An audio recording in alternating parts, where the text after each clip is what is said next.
Hello friends, welcome to our Sayali fashion designer channel आणि मी आहे सायली. तर तुम्हा सगळ्यांचं आपल्या आजच्या नवीन अशा छानशा व्हिडिओमध्ये मी मनापासून खूप खूप स्वागत करते. तर कसे आहात तुम्ही? नक्कीच मस्त आणि मजेत असणार आहात. आणि आज मी तुमच्यासोबत खूप सुंदर अशी न्यू स्टाईलची ब्लाऊज डिझाईन शेअर करणार आहे. बऱ्याचदा आपल्याला त्याच ब्लाऊज डिझाईन बघून कंटाळा येतो.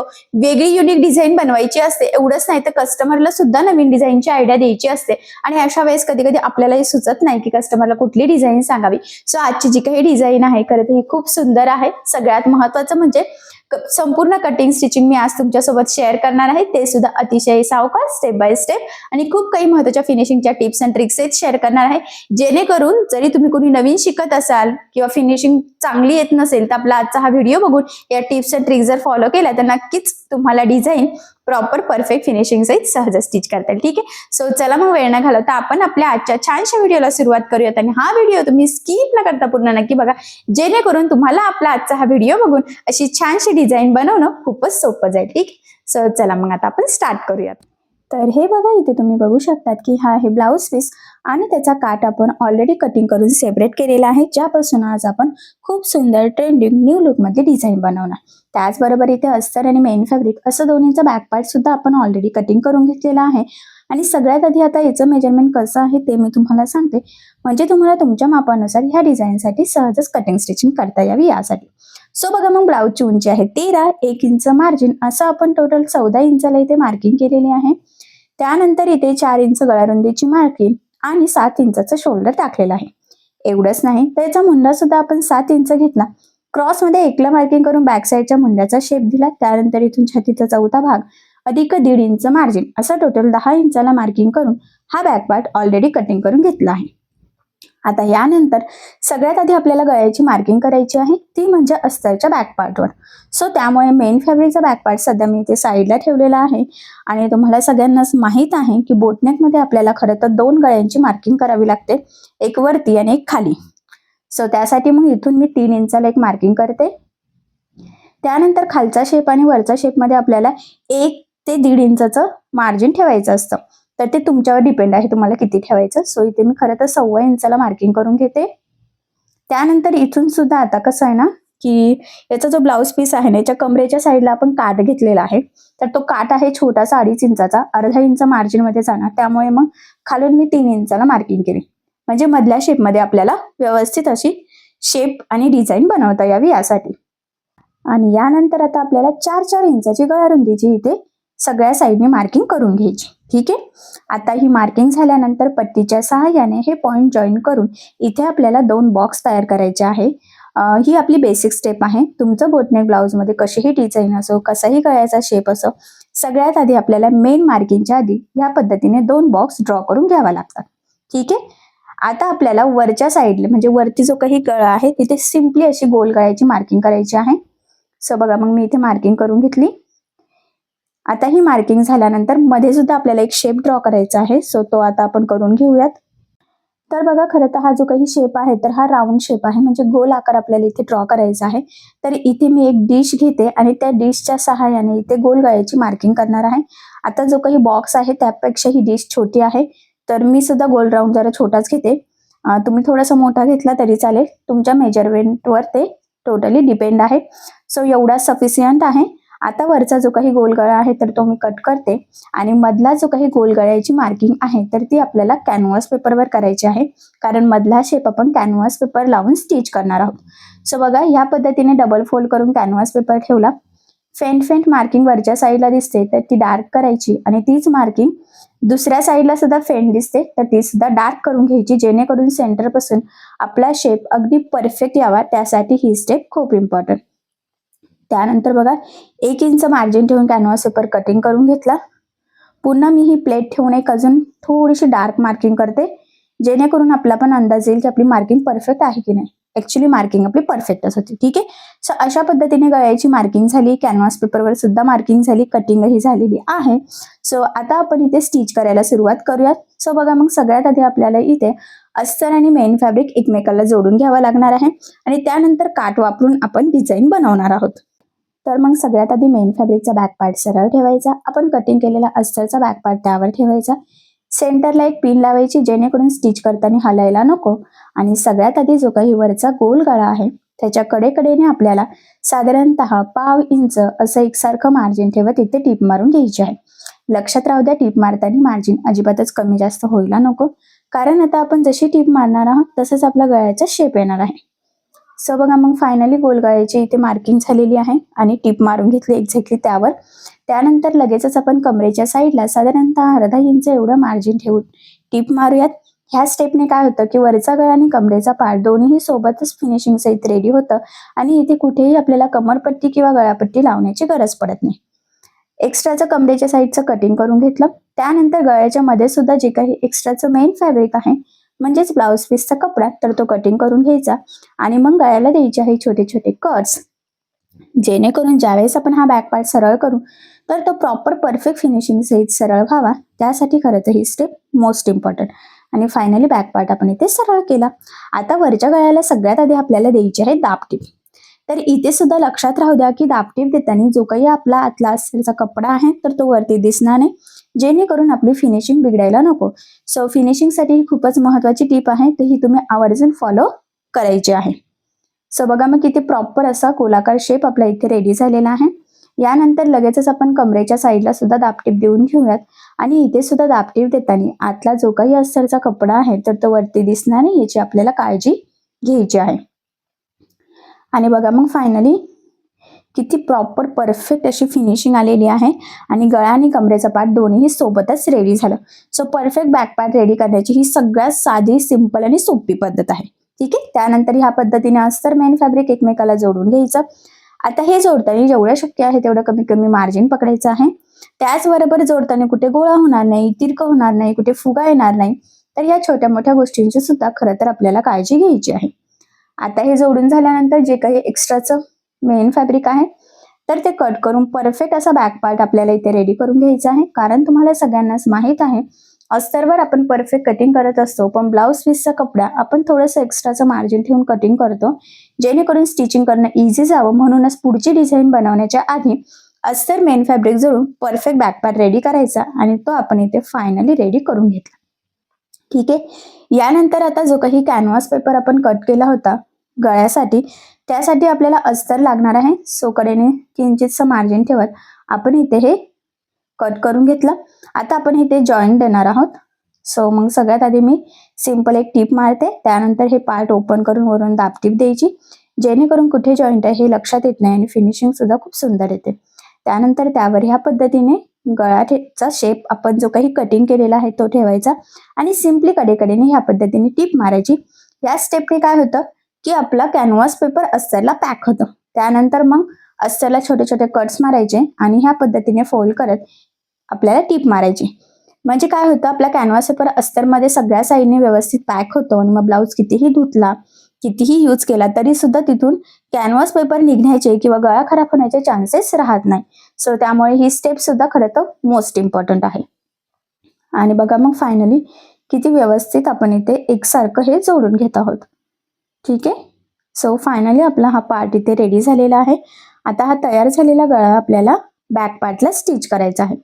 सो बॅक पार्टला सेंटर पॉईंटची मार्किंग केली.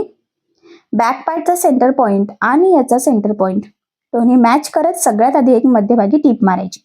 आता हे स्टेपने काय होतं की आपला शेप अगदी व्यवस्थित मध्यभागी होतो. कडेचा जो काही मेन आता आपण टीप मारत आहोत तर ती टीप मारताना आपला कॅनव्हास पेपर हलत नाही, त्यामुळे गळा तिरका वगैरे होण्याचे चान्सेस राहत नाही. त्यामुळे काय सगळ्यात आधी मध्यभागी टीप मारणं मोस्ट इम्पॉर्टंट आहे आणि मग जो तुमचा शेप असेल एक्झॅक्टली त्यावरच टीप मारायची.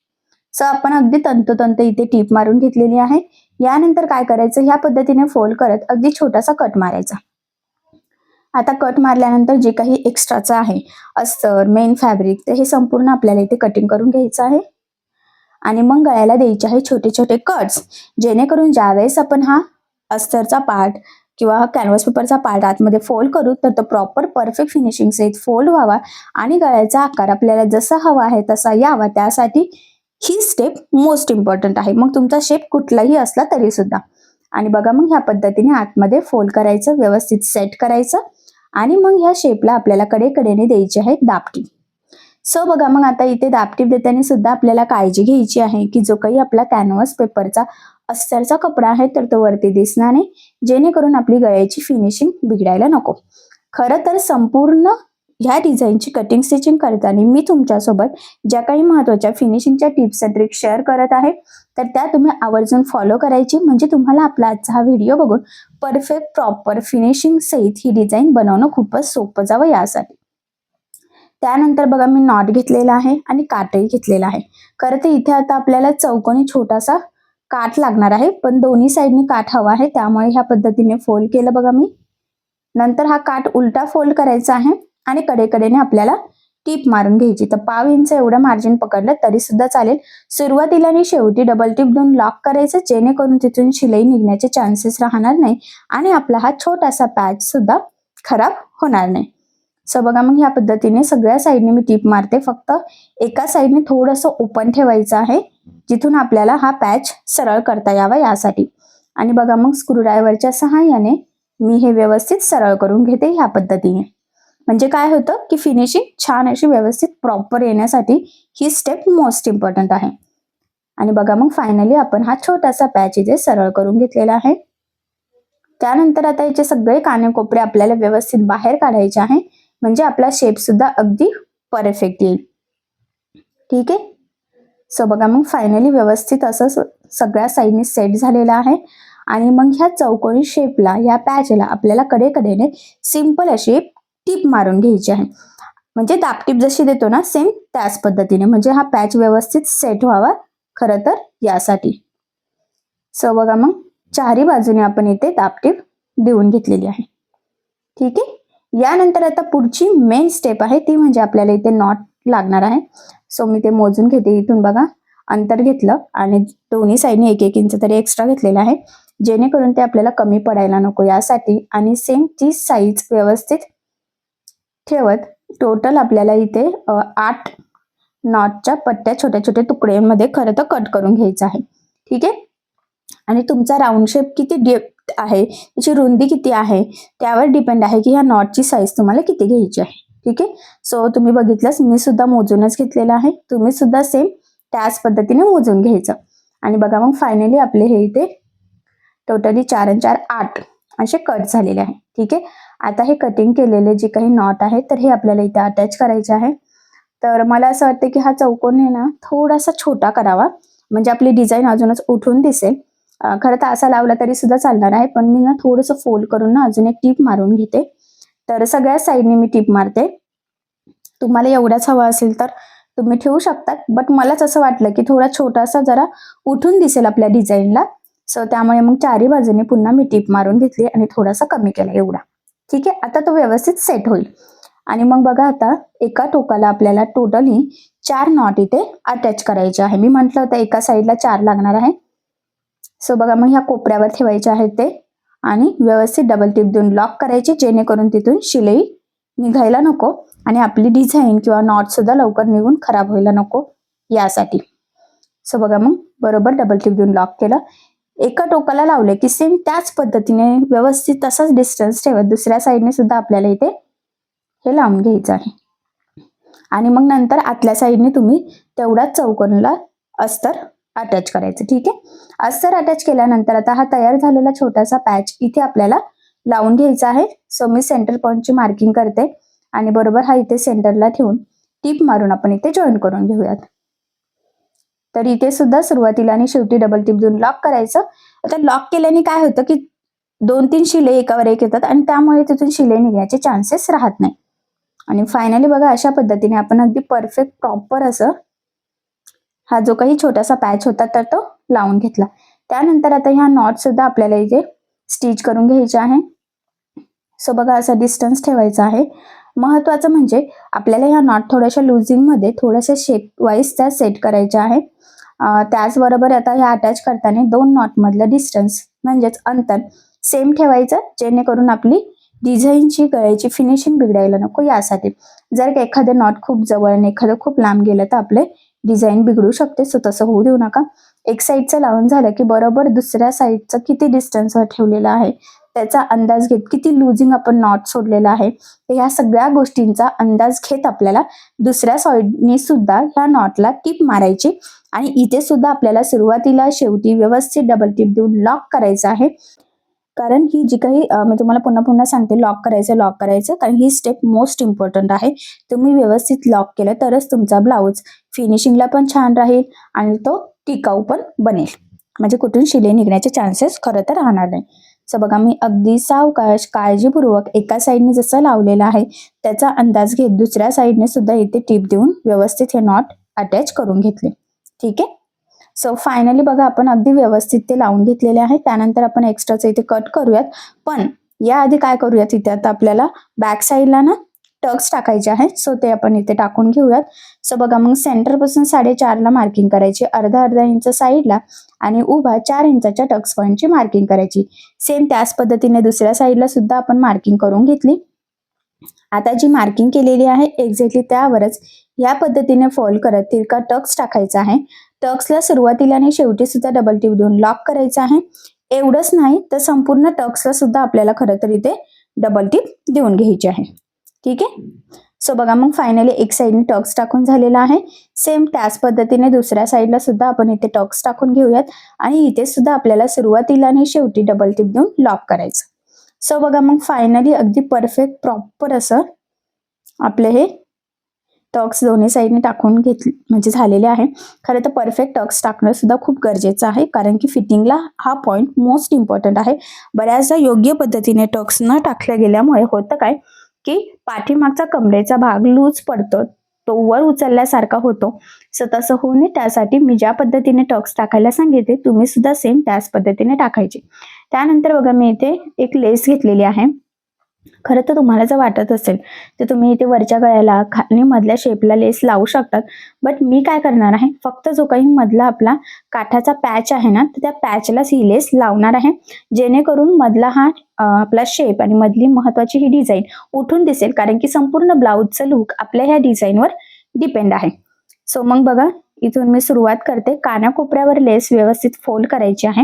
हा पॉईंट इथे खूप इम्पॉर्टंट आहे, कारण बऱ्याचदा काय होतं की आपण कशी पण घाई गडबडीत लेस लावतो आणि त्यामुळे फिनिशिंग बिघडते. कधी कधी असं होतं आपल्याला की लेस लावल्यामुळे आपल्याला वाटते की आपला शेप बिघडला आणि लेस लावण्याच्या आधी शेप अगदी व्यवस्थित आलेला असतो. तर त्याचं कारण हे आहे की योग्य पद्धतीने लेस न लावणं. सो त्यामुळे व्यवस्थित काळजीपूर्वक सावकाश जिथे हवं आहे तिथे कानाकोपऱ्यावर शेपनुसार लेस फोल्ड करणं. आणि एवढंच नाही तर लेसला दोन्ही साईडने टिप सुद्धा द्यायची, जेणेकरून काय होतं की लेस पॅक लागली जाते, ती वरती तरंगत सुद्धा नाही आणि मोस्ट इम्पॉर्टंट म्हणजे फिनिशिंग सुद्धा खूप सुंदर येते. सो बघा, मग फायनली आपली ही डिझाईन तयार झाली. तर मी तुम्हाला याचं जरा जवळून लुक दाखवते. ठीक आहे. सो बघा, मग फायनली बोटनेक मध्ये आज आपण खूप सुंदर लेटेस्ट ट्रेंडिंग न्यू लुक मधली आज ही डिझाईन इथे बनवलेली आहे. खरं तर बघितल्यावरच लक्षात येते की ती सुंदर तयार झालेली आहे, थोडी वेगळ्या आणि युनिक पद्धतीची आहे. आणि नक्कीच या छानशा डिझाईनमुळे आपल्या साडीला ब्लाऊजला खूप सुंदर असं लुक येईल आणि कस्टमरला सुद्धा नवनवीन डिझाईनची आयडिया हवी असते. सो ह्या डिझाईनची आयडिया तुम्ही तुमच्या कस्टमरला नक्कीच देऊ शकतात. आय होप सो तुम्हाला आणि तुमच्या कस्टमरला आपली आजची ही डिझाईन नक्कीच आवडेल. आणि काय होतं, आपण नेहमी साड्या घेत असतो, सण येत असतात आणि अशा वेळेस आपल्याला त्याच डिझाईन बनवून कंटाळा येतो आणि म्हटल्याप्रमाणे बोटनेक ब्लाऊजचं खरं तर खूप ट्रेंड चालू आहे. पण बोटनेक मध्ये सुद्धा त्याच डिझाईन बनवून बोर झाला, कंटाळा आला तर ही डिझाईन नक्की ट्राय करा. नक्कीच या छानशा डिझाईनमुळे साडीला ब्लाऊजला खरं तर खूप सुंदर असं लुक येणार आहे, कारण साडीचं संपूर्ण लुक आपल्या डिझायनर ब्लाऊजवर डिपेंड असतं. सो त्यामुळे ह्या डिझाईनमुळे ब्लाऊज नक्कीच छान असा डिझायनर रेडी होईल. ठीक आहे. सो नक्की ट्राय करून बघा, नक्कीच तुम्हाला जमेल आणि आय होप सो आपली आजची ही डिझाईन तुम्हाला आणि तुमच्या कस्टमरला नक्कीच आवडेल. ठीक आहे. सो मग अशी डिझाईन तुम्ही नक्की ट्राय करून बघा. सो बघा, मग खरं तर फायनली आज मी तुमच्यासोबत जे शेअर केलेलं आहे ते तुम्हाला समजलं असेल. असंही मी अगदी सावकाश स्टेप बाय स्टेप आणि खूप काही महत्त्वाच्या फिनिशिंगच्या टिप्स अँड ट्रिक्स तुमच्यासोबत शेअर करण्याचा प्रयत्न केलेला आहे. सो या पद्धतीने तुम्ही करून बघा आणि जर तुम्हाला यामध्ये काही प्रॉब्लेम येत असेल तर मला कमेंट करून नक्कीच कळवा. मी तुमच्या प्रश्नाचे उत्तर देण्याचा नक्कीच प्रयत्न करेन. ठीक आहे. सो चला मग आपण आपला आजचा छानसा व्हिडिओ इथेच थांबूयात आणि तुम्हाला आपला आजचा व्हिडिओ कसा वाटला तर हे मला कमेंट करून नक्की कळवा. त्याचबरोबर आपला व्हिडिओ आवडला असेल तर व्हिडिओला लाईक करायला विसरू नका. आणि असेच नवनवीन छानसे व्हिडिओज बघण्यासाठी आपल्या सायली फॅशन डिझायनर या चॅनलला सबस्क्राईब करा. आणि ज्या वेळेस तुम्ही सबस्क्राईब कराल त्यावेळेस त्यासमोरील बेल आयकॉन ही नक्की प्रेस करा. त्यामुळे काय होईल, जेव्हा मी नवीन व्हिडिओज टाकेल त्याचं नोटिफिकेशन तुम्हाला तुमच्या मोबाईलवर येईल. ठीक आहे. सो चला मग भेटूया पुन्हा नवीन अशा छानशा व्हिडिओमध्ये. तोपर्यंत टेक केअर, काळजी घ्या. आणि आपला आजचा हा व्हिडिओ तुम्ही शेवटपर्यंत पूर्ण बघितल्याबद्दल thank you so much. Bye bye.